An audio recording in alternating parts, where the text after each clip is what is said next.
The things of India, सोच नए भारत की।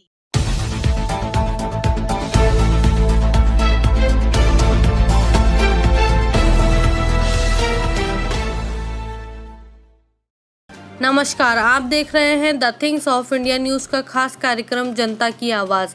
आज हम आपको लेकर चलते हैं राजस्थान के बांसवाड़ा जिले की गांगड़तलाई पंचायत समिति की ग्राम पंचायत टांडी नानी में, जहां की जनता ने पंचायती राज चुनाव में रूपलाल डामोर को अपना सरपंच चुना है, जो कि वर्तमान में सरपंच संघ अध्यक्ष गांगड़तलाई के पद पर रहकर भी समाज सेवा करने हेतु निरंतर प्रयासरत है। आगे हम जानेंगे कि सरपंच रूपलाल डामोर ग्राम पंचायत टांडी नानी की समस्याओं का निदान करने हेतु किस प्रकार कार्य करेंगे। नमस्ते सरपंच साहब। नमस्ते। जी सर, आपका नाम? रूपलाल डामोर। आपने कौन सी ग्राम पंचायत से चुनाव लड़ा? ग्राम पंचायत टांडी नानी। कौन सी पंचायत समिति में आती है? पंचायत समिति गांगड़तलाई। आपकी एज कितनी होगी सर? 44 साल। आप कहाँ तक शिक्षित हैं? BA B.Ed। आपका निवास स्थान कहाँ पर है? गांव टांडी नानी। आपकी टांडी नानी में जनसंख्या कितनी है? 5000 जनसंख्या। वोटर? 3000 वोटर। आपको कितने वोट मिले? मेरे को मिले 957। कितने से जीत हुई? 270। आपसे जो सेकंड नंबर रहा उसका नाम क्या है? धूलीराम गरासिया। आप किस पार्टी को सपोर्ट करते हैं? मैं कांग्रेस पार्टी को सपोर्ट करता हूँ। राजनीतिक आदर्श आप किसे मानेंगे? राजनीतिक आदर्श हमारे क्षेत्रीय विधायक पूर्व मंत्री महेंद्रजीत सिंह मालविया मेरा आदर्श है। आपके पूर्व में कोई दायित्व था? पूर्व में मैं 2010 से 15 तक इसी ग्राम पंचायत का सरपंच रहा। राजनीति में आने का उद्देश्य क्या है? राजनीति में आने का मूल उद्देश्य जनता की सेवा करना। अब आती है सर योजना है। सर क्या योजना है? आपने क्या क्या प्लानिंग कर रखी है? क्या क्या आपने कर रखा है? मेरी प्लानिंग मेरी ग्राम पंचायत का हर क्षेत्र में सर्वांगीण विकास करना और सरकार द्वारा जन कल्याण की जो स्कीम लागू करी है जी, इसको पात्र परिवार तक, जैसे हाँ केंद्र और राज्य सरकार की जन कल्याणकारी योजना है, इनको पात्र परिवारों तक उनको लाभान्वित करना, पात्र परिवारों को, ये मेरा उद्देश्य है। और इनको जहाँ तक मैं धरातल पर प्रयास कर रहा हूँ, कई लोगों को तो लाभ दिलवाया गया है और आगे भी दिलवाता रहूँगा। जी, जैसे कि सर ग्राम सभा कर, वार्ड सभा कर, लोगों की समस्या जानकर उनका निराकरण करवाना।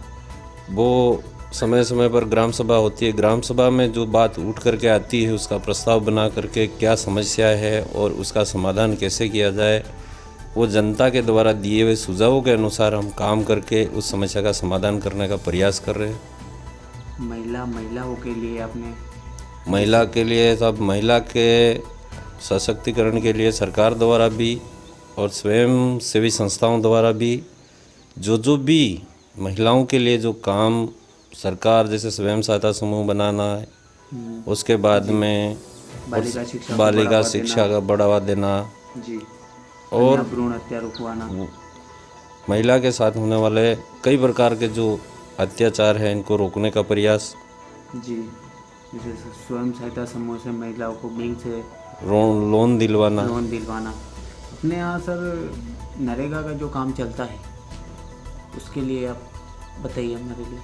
नरेगा का सब यहाँ पे प्रत्येक परिवार के जॉब कार्ड बने हुए हैं और प्रत्येक जॉब कार्ड पे सरकार द्वारा निर्धारित 100 मानव दिवस रचित है जी। और मेरी पंचायत में लगभग सभी परिवारों को नरेगा का काम मिला है। फिर भी उसमें 100 दिन से अगर हमने ग्राम सभा में प्रस्ताव लेकर के सरकार को लिखा कि अगर उसको 50 दिन मानव दिवस और 150 हो जाए तो अच्छा लाभ मिले लोगों को, इसके लिए भी प्रयास किया है हमने। जी। अब आती है सर समस्या। तो समस्या से तो आप समस्या तो ग्राम पंचायत में है ही सही। सड़क की समस्या है, पानी की समस्या है और हमने सड़क के लिए भी, जैसे हमारी एक मेन सड़क है शेरगढ़ से टांडी, टांडी से बागीदोरा वाया होती है, वो पूर्व में डामरीकृत तो है पर बिल्कुल खस्ता हालत टूटी हुई है। उस पर आने जाने में लोगों की काफ़ी समस्याओं का सामना करना पड़ रहा है। हमने ग्राम पंचायत की तरफ से उच्च अधिकारियों को प्रस्ताव बनाकर भेजा है और समय समय पर हम अधिकारियों को इस बारे में अवगत कराते रहते हैं और हमारा प्रयास है कि उसको जल्दी से जल्दी उसका भी काम करवाया जाए। जी, अपने यहाँ सर सीसी सड़कों की समस्या, सीसी सड़कें जिस गांव जो रेवेन्यू विलेज है जो संपर्क सड़क के रूप में आती है, उसका भी हमने सीसी सड़क के रूप में जितना सैंक्शन जो हमको मिली थी नरेगा स्कीम में उसको करवाई है। और भी प्रस्ताव के लिए प्रस्तावित 2-3 सड़कें हैं जी, जैसे गर्ल्स हॉस्टल पंचाल तालाब तक जी, उसके बाद में टांडी मोटी से बावड़ी दूधा तक, जी, मेन रोड बाकानेर से शमशान घाट तक, जी, ये जो सीसी सड़कें बन जाती है तो कुछ आवागमन की लोगों को सुविधाएं मिलेगी। जी, और भी कई गली मोहल्लों में सीसी सड़कों की आवश्यकताएं हैं। जी, और पहले हमने ग्राम सभा के माध्यम से जी, प्रस्ताव बना करके सरकार को भेज दिए गए हैं। जी। अपने यहाँ सर सरकारी कार्यालय में कौन कौन से स्थित है, कौन कौन से नहीं है? कार्यालय सरकारी में हमारे यहाँ पे वैसे सब सेंटर बना हुआ है, आंगनवाड़ी भवन भी बने हुए हैं। मेन खास करके बाकी बिल्डिंगें तो है जी, लेकिन एक तो हमारे पशु चिकित्सालय नहीं है जी, और एक पटवार मंडल नहीं है। जी, तो हमने पशु चिकित्सा के लिए ज़मीन देख करके विभाग को लिखा है और जैसे ही स्वीकृति होगी पशु चिकित्सक भवन का भी निर्माण किया जाएगा। जी, पटवार मंडल के लिए भी हमने राजस्व विभाग को लिखा है। जी, लेम्स भवन वगैरह, लेम्स का हमारा लेम्स अभी स्वीकृत नहीं है, वो हमारे काश्तकारों के जीवन से सीधा जुड़ा हुआ है लेम्स। जी, हमारी टांडी ग्राम पंचायत में लेम्स नहीं है, हम खोड़ा लीम से जुड़े हुए हैं। जी, मेरा और मेरे ग्रामवासियों की यही मांग है कि हमारा एक अलग लेम्स हो जी, और थोड़ा लेम्स खुद का हो, ग्राम पंचायत का तो आने जाने का और समय पर के उनके जो लाभ मिलते हैं लेम्स द्वारा जी, जी, वो मिले। तो मेरी ये कोशिश रहेगी कि मैं टांडी नानी का अलग से लेम्स बनवाने का प्रयास करूँगा। सर अपने यहाँ नॉन कमांड एरिया है तो किसानों की सिंचाई के लिए क्या व्यवस्था है?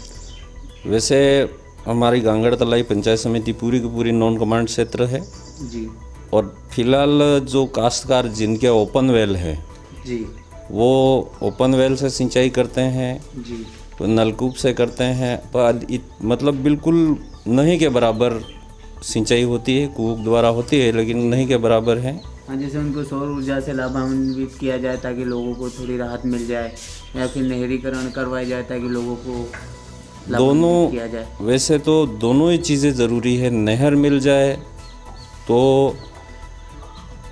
बहुत फ़ायदा और सभी काश्तकारों को लाभ मिले, और सौर ऊर्जा अगर मिल जाती है तो सौर ऊर्जा से लोगों को बिल्कुल भी बहुत ही, जिसके पास में साधन है, कुएं हैं, वो तो सौर ऊर्जा का सेट लग जाए तो आराम से सिंचाई कर सके और लाइट की भी समस्या इनके नहीं रहे जी, और सौर ऊर्जा से अपनी सिंचाई कर सके। जी। तो अपने यहाँ सर शमशान घाट बना हुआ है या? शमशान घाट कहीं बने हैं, कहीं प्रस्तावित है, पूरे बने नहीं हैं, जी, पर अब हमारा प्रयास है कि हम उसको 4 रेवेन्यू विलेज हैं तो 4 जगह पे हम शमशान घाट बनाने के लिए सैंक्शन भी मिल चुकी है जी, और हम बना देंगे। जी। सर अपने आवागमन के लिए ये थापड़ा से जाते हैं, अगर यहाँ से सीधा अनास नदी वाला अगर एक पुलिया बनाया जाए, ये हमारे सबसे बड़ी समस्या हमारी ग्राम पंचायत टांडी नानी की ही नहीं, पड़ोस की पंचायतों की भी है। जैसे अगर ये अनास नदी पे पुलिया जी, पावर हाउस नंबर 2 उबापाण पे बन जाता है जी, तो उससे हमारा जिला मुख्यालय से दूरी बहुत कम हो जाएगी। जी, सीधा हम गुजरात से भी हो जाएंगे, सतरामपुर से जुड़ जाएंगे। जैसे लीलवाणी पे अगर पुल बनता है अनास नदी पे, जी तो कलिंजरा हमारा टांडी से कलिंजरा लगभग 8 किलोमीटर ही दूरी शॉर्ट पड़ता है, जी।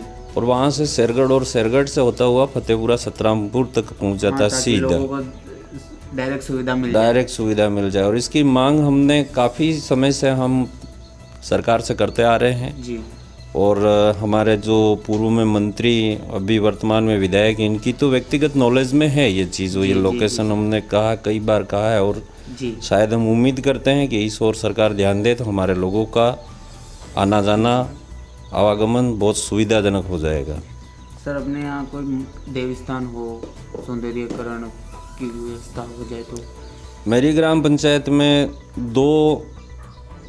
एक तो प्राचीन महादेव मंदिर है, भुआदरा करके स्थान है पंचाल में, जी उसका अगर सौंदर्यीकरण हो जाता जी तो ये मतलब जैसे वहाँ पे हमारे पूर्व मतलब हमारे लोग यहाँ पे हमारा अस्थि विसर्जन होता है, जी जी तो अस्थि विसर्जन के लिए हर एक पूर्णिमास को लोग आते हैं और वहाँ अस्थि विसर्जन होता है। और अगर वहाँ थोड़ा अगर बस डेवलप हो जाए जी तो ये हमारे पंचायत का एक ऐतिहासिक पर्यटन स्थल भी बन सकता है। जी। और एक दूसरा है हमारे ये लीलवाणी पावर हाउस 2 के पास में एक लिंग जी का मंदिर है, जी उसका जीर्णोद्वार हो जाए तो ये भी एक मतलब हमारे लिए एक दार्शनिक स्थान है। जी और उसका डेवलपमेंट के लिए हम समाज और हम सरकार से हम उम्मीद करते हैं कि हमें इसके बारे में भी अगर कोई सहयोग मिलता है सरकारी, तो निश्चित ही अच्छा डेवलपमेंट करें और पर्यटन स्थल के रूप में विकसित करें उसको। ठीक।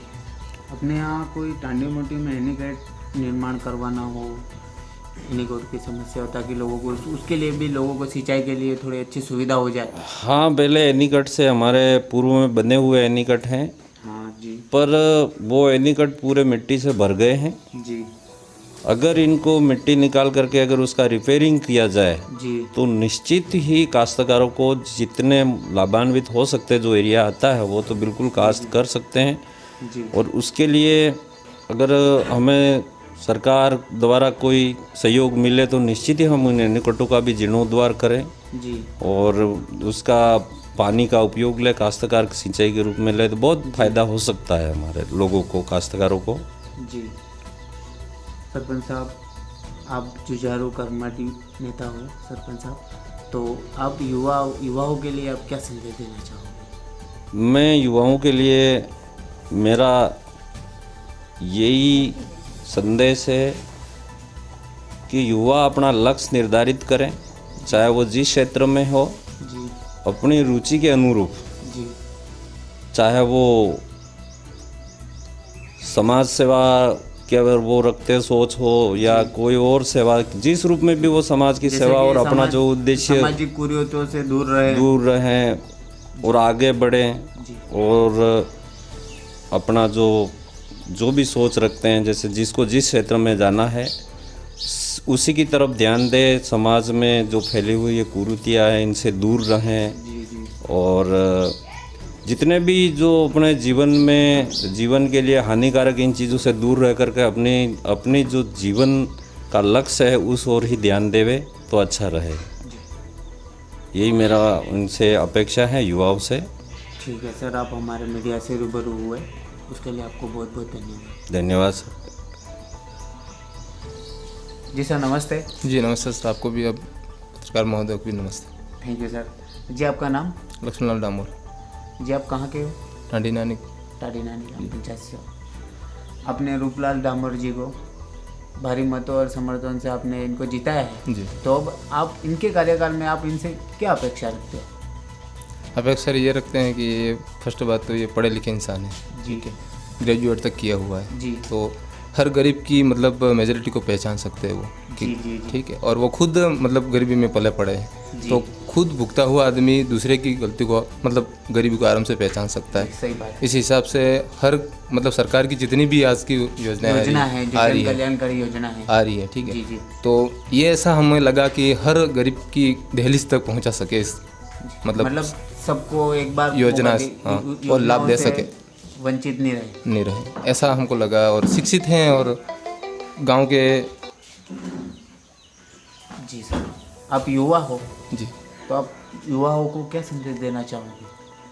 युवाओं को ये संदेश देना चाहता हूँ कि अधिक से अधिक पढ़ाई मतलब वेटेज दे पढ़ाई पे, और ऐसी जगह चुने जो जिससे हम समाज से कुछ भला कर सके, किसी गरीब का भला कर सके और देश सेवा में अपना मतलब तन मन धन जैसे लगा। सामाजिक कुरीति जैसे दारू हाँ, नशा उनसे दूर वगैरह रहें। करते हैं, उनसे वगैरह दूर रहें। दूर रहना चाहिए।